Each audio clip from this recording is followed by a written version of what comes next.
sanctions to him personally? We talk about sanctions a lot, yeah. What does he say? I would say he's not thrilled with it, but, he's been able to handle sanctions, but these are pretty biting sanctions. No, we talk about sanctions a lot. And he understands that it may be coming, and, he's a professional.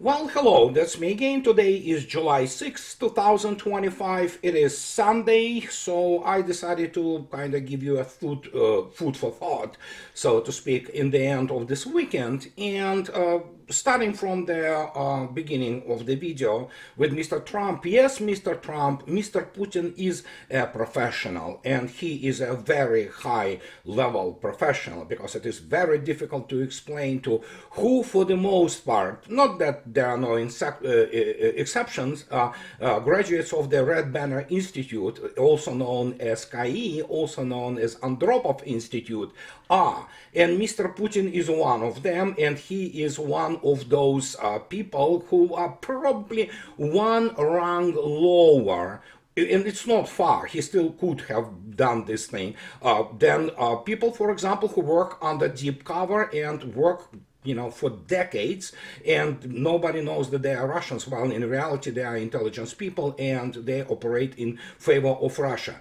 As you might understand, that type of job requires a very interesting skills, which, of course, based on some psychological and, well, using the, verbiage of IQ profile of people with an extremely high intelligence, courage, and all other things which make those people outstanding human beings under by any measure, by any criteria. So, and when Mr. Trump says that Vladimir Putin, for some reason he thinks that Russia consists only of Vladimir Putin, and that Russian top tier political and military leadership is just Mr. Putin.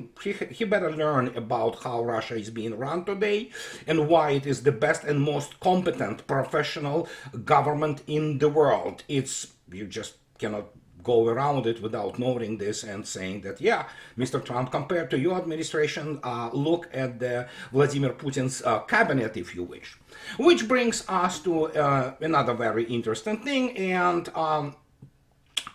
because the things kind of calm down a little bit, they allow me to talk today about things which really matter in the long run and are strategic.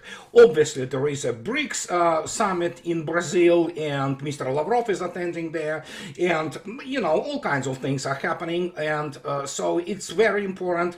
But we're gonna concentrate today on something which is, how to put it, it's not a background music. It is critical, it is strategic in nature, and it defines basically in the long run how actually our world evolves. And we'll start obviously with this thing. It's just, I don't know how else to comment on this anymore. But Mr. Medvedev, and you know who Mr. Medvedev is. Mr. Medvedev, of course, is the chair of first deputy, actually, of the chairman, director of the, if you wish, or of Russia Security Council, who is Mr. Putin. And Mr. Medvedev, obviously, is himself former president, and he talks about Mark Rutte, and he talks about who those people from NATO are, and he talks about that Rutte has clearly gorged on too many of the magic mushrooms beloved by the Dutch. He sees collusion between China and Russia over Taiwan, and then a Russian attack on Europe. But he's right about one thing: he should learn Russian. It might come in handy in the Siberian camp. So Mr. Medvedev doesn't, just doesn't pull punches, so to speak, and he speaks his mind, and this is the mind of actually most of the Russians and most of the Russian political top when talking to combined West. And if you think that Mark Rutte is an, well, idiot, he is, as is most of the political elite, which I repeat ad nauseam, in the West. But even Rutte, and this is where we get to the, so to speak, the meat, so to speak, of our conversation today, Mr. Rutte suddenly comes up and talks about this. We know this story. We know it has been stated many times that he talks about, Russia is winning ammunition race over NATO. Rutte says the country produces 3 times as much ammunition in 3 months as the bloc does in a year, the Secretary General has said. So, well, correct. But then again, it depends what do you mean, what actually the definition of ammunition is. Because ammunition is a very, very different thing. For example, there is a huge difference between 152 millimeter shell or round, if you wish, and of course Fab 1500 bomb, and of course hypersonic missiles such as Kinzhal or Zircon, or let alone air defense missiles, which Russians evidently still cannot run out of them for the last 36 or whatever, 38, what have you, months. So, and when he noticed that, it has to be stated very clearly, these are very generalized numbers. Now I can give you the number in which Russia outproduces the whole NATO combined, with the United States included, in terms of the smart munition, high precision weapons. And so we are talking about an order of magnitude. And the order of magnitude means what? Multiplied by 10, and within the range of those multiplied by 10, what have you, So it could be actually multiplied by 15, which is probably close to the reality. In reality, probably even more. And so what does it mean? Well, let me explain. So if you take a look, we'll look today at the losses and what those so-called Ukrainians, do against Russia in their desperate attempts to somehow stave off the, well, inevitable. It's already happened, it's just a matter of time. But let me put it some numbers for you to kind of recognize what is going on. So let's take a look at first and the losses of the armed forces of Ukraine, because it is relevant. And as you can see yourself, the slaughter continues, and it will continue. As you can see yourself, they launched 371 UAVs at Russia. Again, overwhelming majority of those UAVs have been shot down using, of course, Russian, missiles and air defense means, including even, for example, using Ka-52 and Mi-28 helicopters, which, when encountering slow drones, they just, take off and shoot them down with, for example, Strela or Igla air defense missiles, which is the standard basically store for those type of the helicopters. But as you can see yourself, apart from 1,265, basically, most of them KIAs of Ukraine, we have air defense systems, which are 2 of the Patriots, they left the chart. And we already discussed the situation with how Russians continue to essentially attack Ukraine, and those strikes just continue. They're consistent in its mass and overwhelming mass. And so here comes this interesting thing. As you all know, that has been stated non-stop for years now, that Russians are running out of missiles. You heard this story before, didn't you? So what we have now. Here is one demonstration to you why this is relevant. When Rutte talks about the all those, ammunition and outproduction and things of this nature. So we go here. It's actually not stated by Military Watch magazine. It is the Haaretz, the major Israeli newspaper, which states that, as you can see yourself, it's from June 27. Already then they admitted that U.S. has used up to 15 to 20% of its global stockpile of THAAD interceptors in just 11 days, protecting Israel from Iranian missiles. The cost of which launch of the THAAD interceptor estimated at $12 to $15 million. and air defense operations using the system deployed in Israel cost about 810 millions to 1.25 billion. Well, they talk about the, well, for some reason they call it multilateral watch, which is really military watch magazine, but this is primarily taken from Haaretz. And analysts noted that such losses were recorded in a very short time, which allows us to talk about insufficient protection of the complex. And they talk about that, which is, yeah, it is against ballistic missiles. And then we have this situation with the bunch of the, well, make no mistake, Iranians also, you know, enhance all those things with the so-called AI. It's not AI, neural networks. They talk about this devastation, but devastation in Israel is very real, and it's actually this pathetic bunch of the researchers from the Oregon State University who said that the effectiveness of the Israeli air defense was 84%. Yeah, sure, they talk about, of course, that Israeli are hiding all kinds of, you know, the real impact, but that's understandable.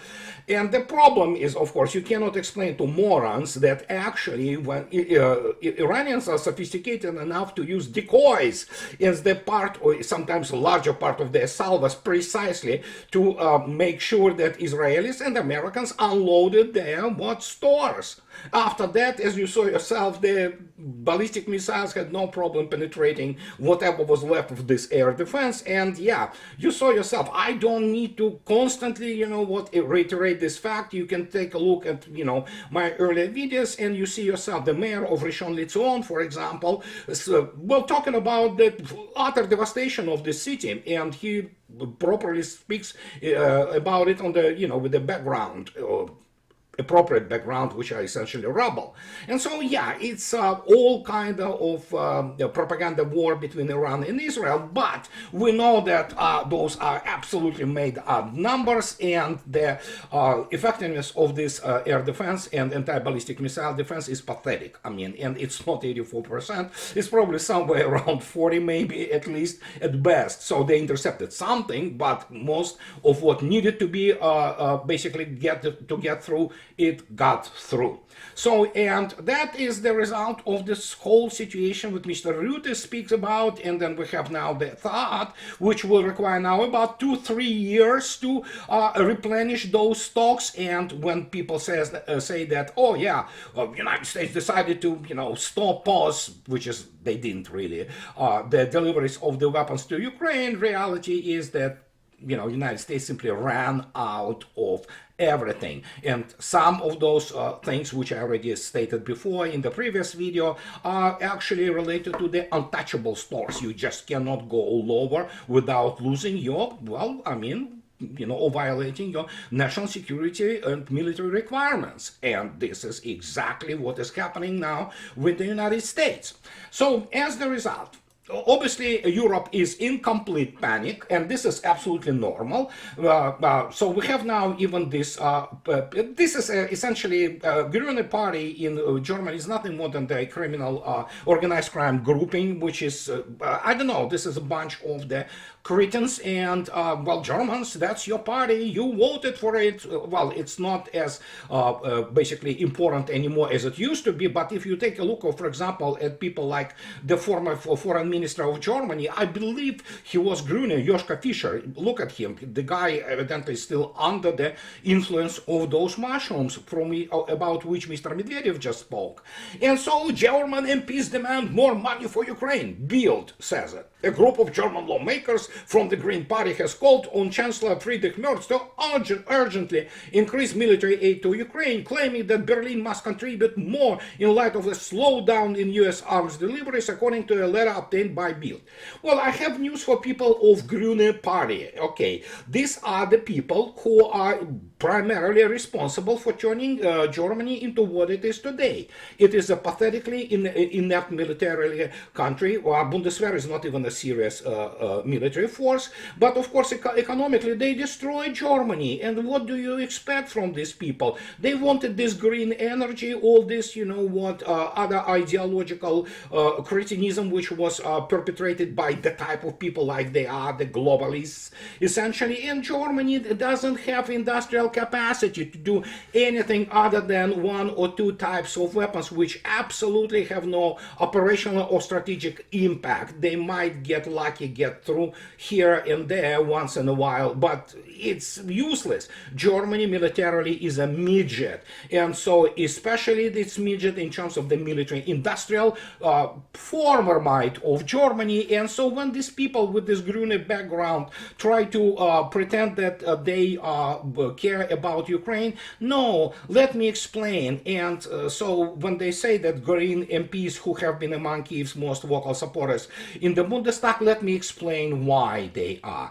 They hate Russian and Russian gods. They would enjoy nothing more than Russians will be killed and, starved to death or what have you. This is their party. They are for LGBTQ, whatever the hell ideas. They are for all kinds of every single perversion which exists today as basically the facade of this neoliberal ideology which is crumbling upon on itself, including Germany. But these are the people. They hate Russians because Russians stand against everything those people and most of the Germany actually support. And so anybody who tells me again that, oh yeah, we don't support this, oh, come on. Christian Democratic Union, for example, the CDU, CSU and all that, they are in no way better as so-called conservative force than Grüne. It's just that a little bit toned down basic perversion at the composition of the German society and preferably all of European society until it becomes the, the circus of the freaks. And so these are the people who continue to, advocate those things because they just hate Russians. Well, they will continue hating Russians. Russians actually, this is the just recent news, very shortly. Russians already took Moskovka and a couple of other places in the Kharkov Oblast. And as you can see yourself, Kupiansk is basically now surrounded. And as I already stated, Russians are not going to be going into those large cities. They will continue just merely squeeze them, opening a little bit of the exit for those forces there, which they will try to escape, of course. And then, well, pretty much everything is done in accordance to Newtonian mechanics. The apple will drop to the ground or in Russian hands. So this is what is happening right now. But this is not just what I wanted to tell you today. And here is the issue. And as I already mentioned, before we talk about all those geopolitical events, politics and all things like that, there is a background. And whenever I speak about geopolitics and write my books, write anything on my blog or what have you, I repeat it incessantly. I repeat it ad nauseam. Geopolitics, which is not really a standalone thing. It's a combination of the subjects, or subject matters, if you wish, which you have to study and understand, is based not on some political BS, which is merely the derivative, all those forms, all those international relations. No, it always was, is, and will continue to be based on the balance. And the balance, not just interest, no. We are talking about military-industrial, military-political balance, which in itself is based on the correlation of forces and means.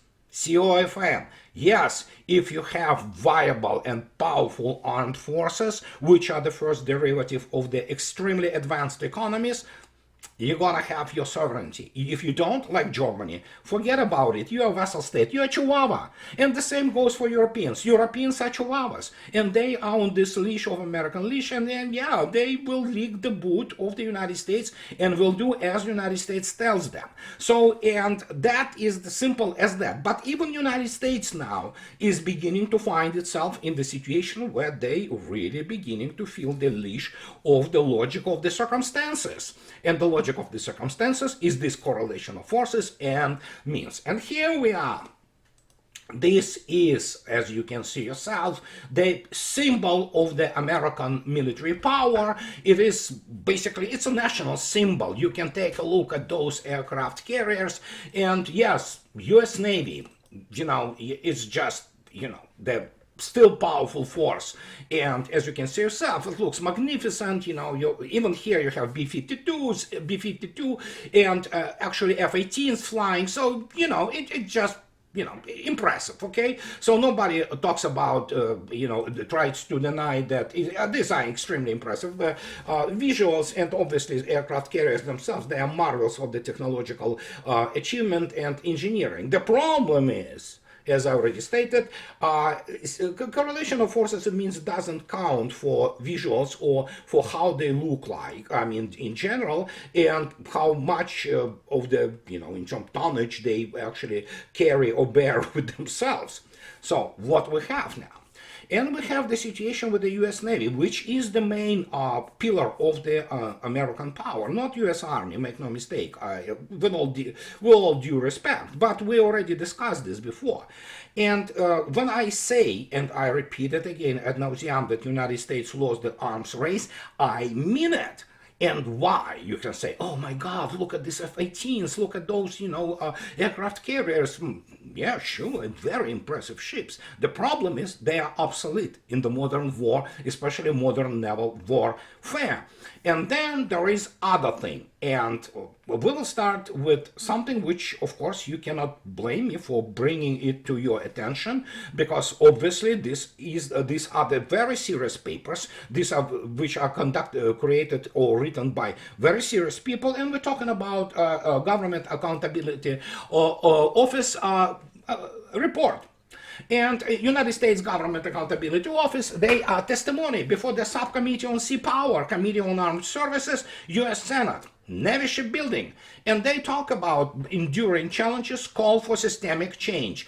Oh yes, this word, this term, systemic. I talk about systemic thing for second decade now. The problem is systemic. It's not all those cosmetic type things, just putting the, lipstick on the pig. No. The problem is systemic, and I don't even know now if it can be fixed. So as you can see yourself, they provide this report. And then this report begins to explain to you why the United States is, with the exception of its excellent nuclear power submarine component, became obsolete essentially. Not entirely, but it nears this obsolescence rather.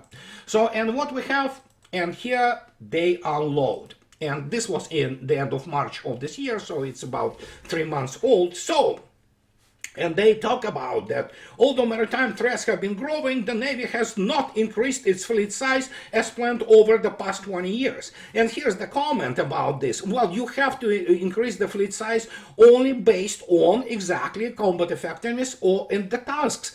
So you have to know the force and what kind of tasks it will solve. You don't just go there and increase it just to say that, oh yeah, we have now, as many, units as we wanted. No, doesn't work like this. And so over this period, GAO has found that the Navy shipbuilding acquisition practices consistently resulted in cost growth, delivery delays, and ships that do not perform as expected.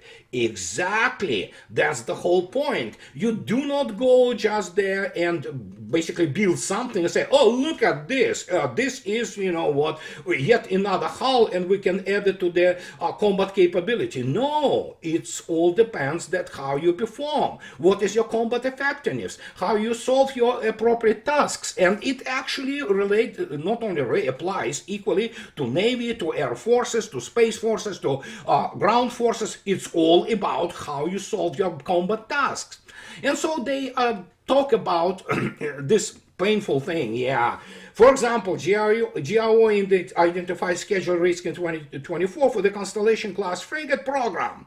Counter to leading ship design practices, construction for the lead ship started before the ship design work was complete, and delivery is expected to be delayed by at least 3 years. There you go. It's just stunning. Well, obviously, make no mistake, I do not want to say that when you're building something, you do not necessarily not introduce some kind of the updates and changes in design, but not to be that radical as happened with this. Otherwise, it's a decent looking ship, and Fincantieri tries to build it, but we already know that what happened to the Constellation is essentially, it already grew in the displacement for more than it's almost 900 tons. That's serious.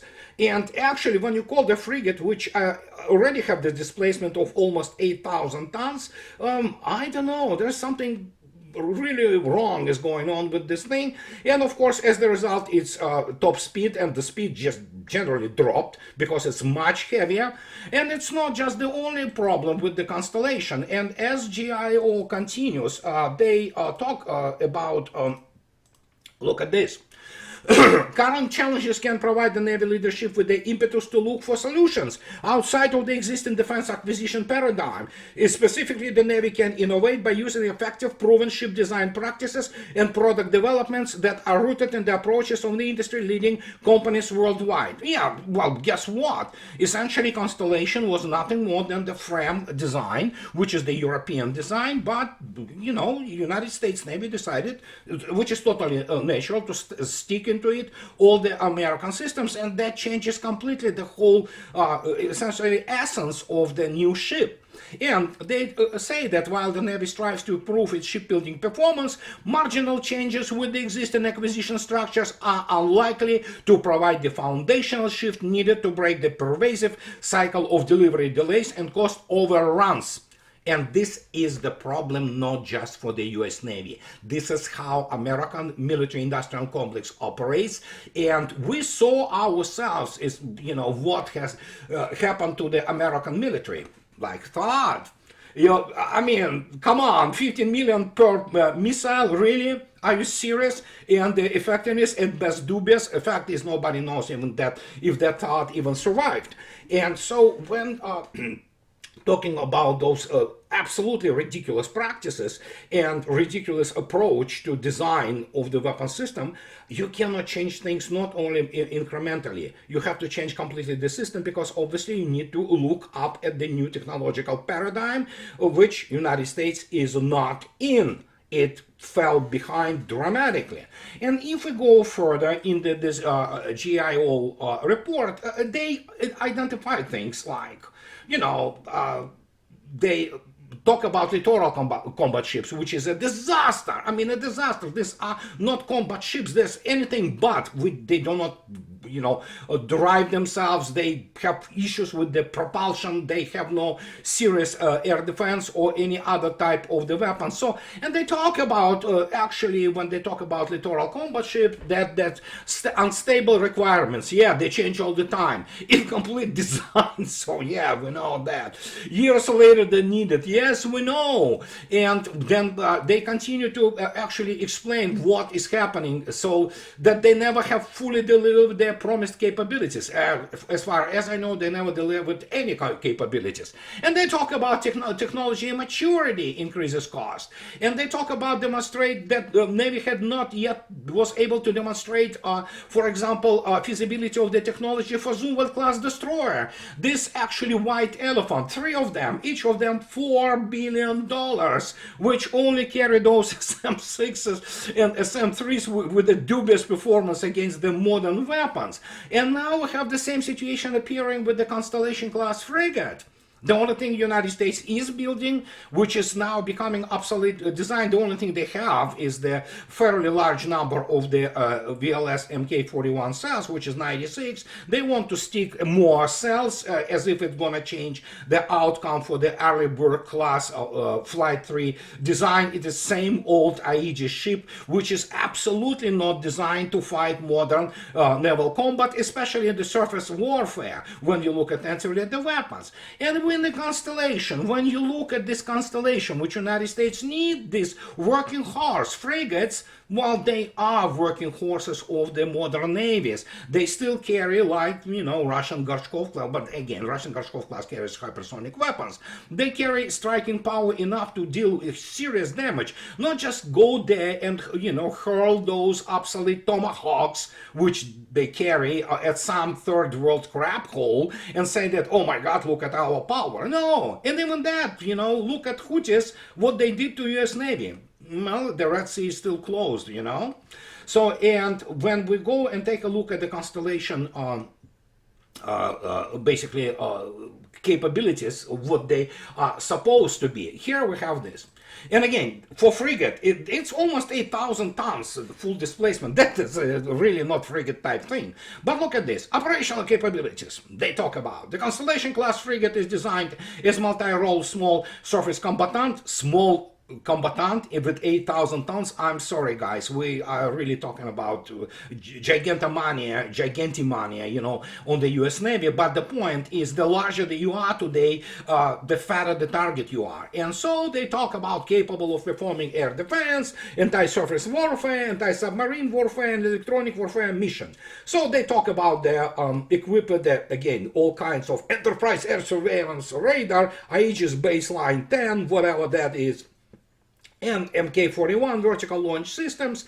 And so they talk about that, yeah, they can do the ocean going and littoral zones, and this is understandable. But what is the main strike weapon of those ships, apart from the now SM-6, SM-3? Really, guys, all those rims, they are not weapons capable to defend anything against any salvo of, let's say, P-800 Onyx, let alone against the salvo of 3M22 Zircon. They're just simply useless there. And that means you are just fat defenseless target. That's what you are. But sure, you have to kind of go there, demonstrate your flag, and frigate is a good thing to do that, for this type of the mission.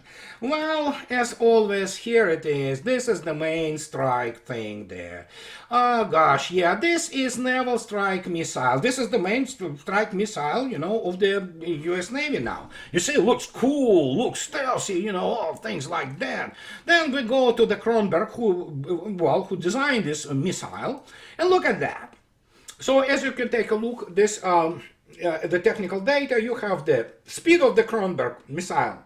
High subsonic, okay, it's subsonic missile. All right, fine. Well, they say, oh, it's a sea skimmer. It flies 5 meters over the water. Yeah, most of the modern anti-shipping missiles, they are sea skimmers. They fly that low. The problem is that, well, they say that the range is more than 300 kilometers. Okay, even if we talk about 500 kilometers for, let's say, I'm just, just saying that, yeah, 500 kilometers. Let's be generous here. For this Kronberg thing, in the duel with anything which carries P-800 Onyx, which is with more than the latest version of the Onyx are 1,000 kilometer range, let alone 3M22 Zircon with 1,500 kilometers, you are the guy with the slingshot against the guy with the howitzer.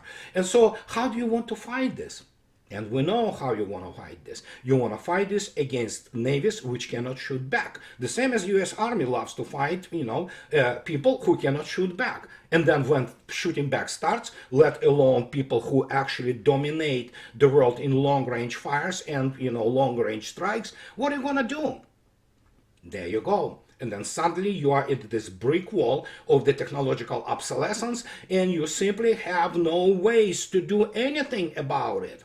And that's what we have today with this report of Government Accountability Office, who even now suggests to go out and do apply the commercial shipbuilding practices, because obviously US Navy, for all its grandeur and its excellent submarine force, excellent, top 2 in the world, those 2 being obviously United States and Russia, it's just, but surface fleet and especially surface warfare in the United States Navy is simply not there, period. It is good only against the third world navies, which operate pretty much based on the same design practices and same outlook on the naval warfare, which is of course stuck in 1990s.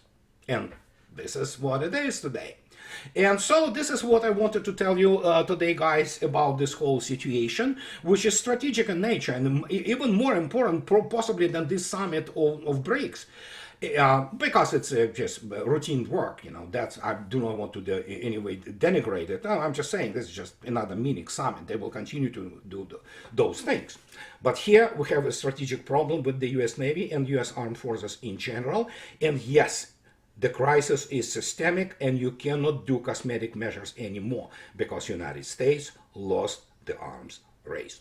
So, and this is what I wanted to tell you today, guys. And as always, those who like what I do, please subscribe to my channel. And those who can afford, please support me on Patreon or buy me a coffee too. I would really appreciate this. So have the nice rest of your weekend and I'll talk to you later, guys. Bye-bye.